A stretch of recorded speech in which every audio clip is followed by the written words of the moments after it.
Hello and welcome to Cần Thơ News of Cần Thơ Radio and Television Station. Here are today's headlines. Regular meeting in June of the City Standing Committee to discuss the work performance in the first half of the year and provided input on the work schedule for the second half of 2023. The second horizontal access expressway of Western Vietnam officially started construction on the morning of June 25th. Cần Thơ City to celebrate the 20th anniversary of being a centrally-run city with fireworks show among other activities. Top news today. On the morning of June 26, the Standing Committee of Cần Thơ City Party Committee held a regular meeting in June, discussing the work performance in the first half of the year and provided input on the work schedule for the second half of 2023. In the first 6 months of the year, the city's party committee organized research, study and mastery of the 6th Central Resolution of the 13th term for 51,101 out of 51,933 officials and party members, reaching more than 89%. The City Committee promulgates the program to implement Resolution number 27 on continuing to build and perfect the socialist rule of law state of Vietnam in the new era, Resolution number 28 on continuing to renew the party's leadership and ruling methods over the political system in the new era, and Resolution number 29 on continuing to accelerate industrialization and modernization of the country until 2030, vision towards 2045. Also during this period, the Standing Board of the city decided to appoint, reappoint, introduce candidates, rotate, and mobilize 22 officials of the City Standing Committee. In the past 6 months, the City Party Committee has admitted 1,135 party members, reaching nearly 71% of the plan for 2023. The second horizontal access expressway of the Western Vietnam, Cao Lãnh An Hữu, 27 km long through Đồng Tháp and Tiền Giang officially started construction on the morning of June 25th. The project, which has a total expenditure of more than 5,880 billion Vietnam dong, starts in Cao Lãnh district at the intersection of the Mỹ An Cao Lãnh Expressway and ends in Cái Bè district at the junction of the Central Mỹ Thuận Expressway. The expressway is planned to be 25 meters wide, have 4 lanes, and travel at 100 kilometers per hour. Phase 1 will be 17 meters wide and is anticipated to be finished by the end of 2025. When finished, the expressway will fulfill traffic needs on the north bank of the Tiền River, helping to lighten the pressure on the nearby National Highway 30. There won't be any fees because the project is funded by public investment. On the morning of June 26, the Department of Labor, War, Invalids and Social Affairs of the city organized a contest about legal knowledge on prevention and combat of social evil, responding to Action Month on Drug Prevention and Control, and International Day Against Drug Abuse and Illicit Trafficking. The teams competed in 3 rounds, which included legal knowledge tests on social evils prevention and control, content on the roles of individuals and families in drug prevention and control, and users' responsibilities, measures and approaches to treating drug addiction, among other things. Through exciting competition, the organizing committee awarded the first prize to Bình Thủy district team, the second prize to Âu Môn district, and the third prize to the following units, Cờ Đỏ and Vĩnh Thạnh district. This year, National High School exit exam will take place from June 27 to June 30. The city's Department of Education and Training stated that there are over 12,000 test takers registered for the exam. Accordingly, the department has organized 25 official test sites with 526 exam rooms, along with 9 backup sites with 205 exam rooms. According to the Department of Education and Training of the city, there will be 1,870 personnel working at 25 test locations, in which 127 police officers directly participated in the process. Cần Thơ so far has identified 1 candidate who has a broken arm, and the exam board has the tools necessary for this candidate to take the best exam possible.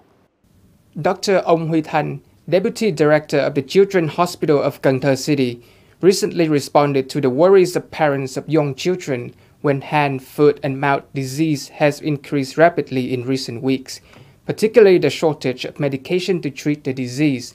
It is anticipated that companies will supply the medication to treat the disease in July.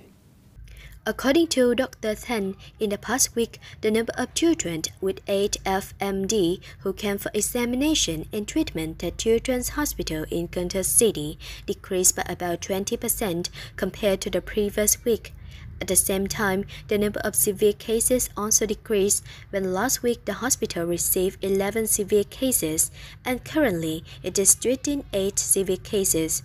Before there was a scarcity of medications to HFMD, the hospital's board of directors had already contacted hospitals, clinics, and pharmaceutical firms to obtain an adequate supply of medications.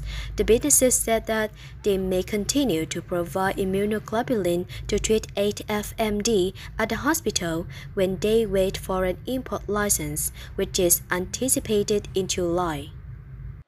According to Vietnam Social Insurance, people can now use chip-based citizen ID card along with National Electronic Identification Application to replace traditional health insurance card for medical examination and treatment.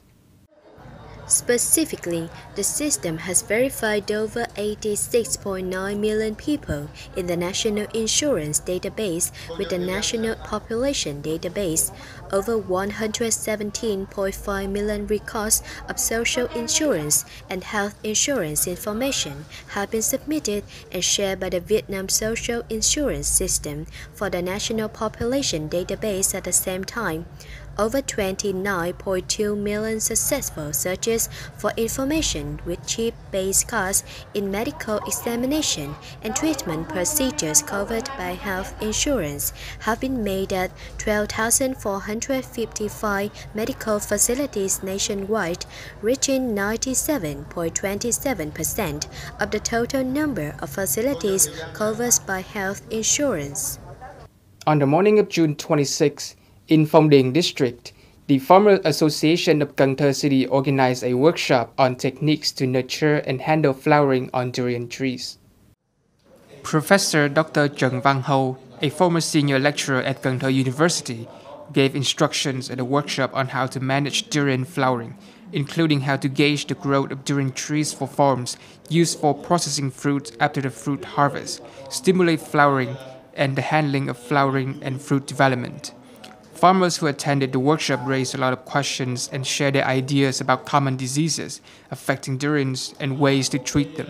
Farmers can have a better understanding of durian farming, grasp the physiological traits, and learn the proper planting and care practices to use for the establishment and growth of the sustainable durian plants during the workshop.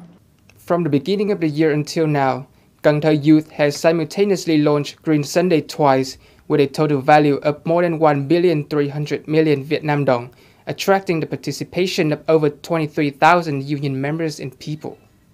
As a result, Green Sunday received a 100% response from the district youth unions and their equivalents under Cần Thơ Youth Union. 582 projects have been carried out as a consequence. 52 models of nurseries, livelihood gardens, and group gardens have been deployed. 66 new plastic waste prevention models have been deployed, and 27,100 new trees have been planted to save the environment, utilizing the strength of union members and young people, while mobilizing the most social resources possible to carry out projects and tasks, activities and programs are carried out in conjunction with actual local demands. Chairman of Cần Thơ City People Committee, Mr. Trần Việt Trường, has just signed and promulgated a plan to celebrate the 20th anniversary of the century-run Cần Thơ City. Accordingly, Cần Thơ will celebrate on the afternoon and evening of December 31st, 2023 with a range of activities. In addition to parades, celebrations, and monumental art shows, Cần Thơ will have fireworks to celebrate the 20th anniversary of becoming a centrally run city at 9 p.m. on December 31st this year. The event will be funded by state budgets and socialization.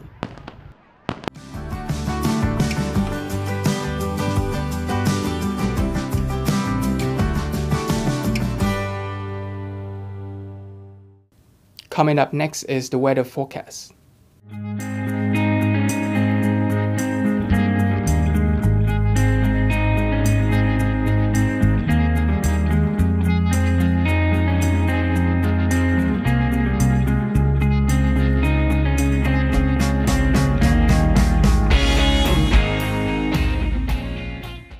Thank you so much for watching, and I'll see you next time.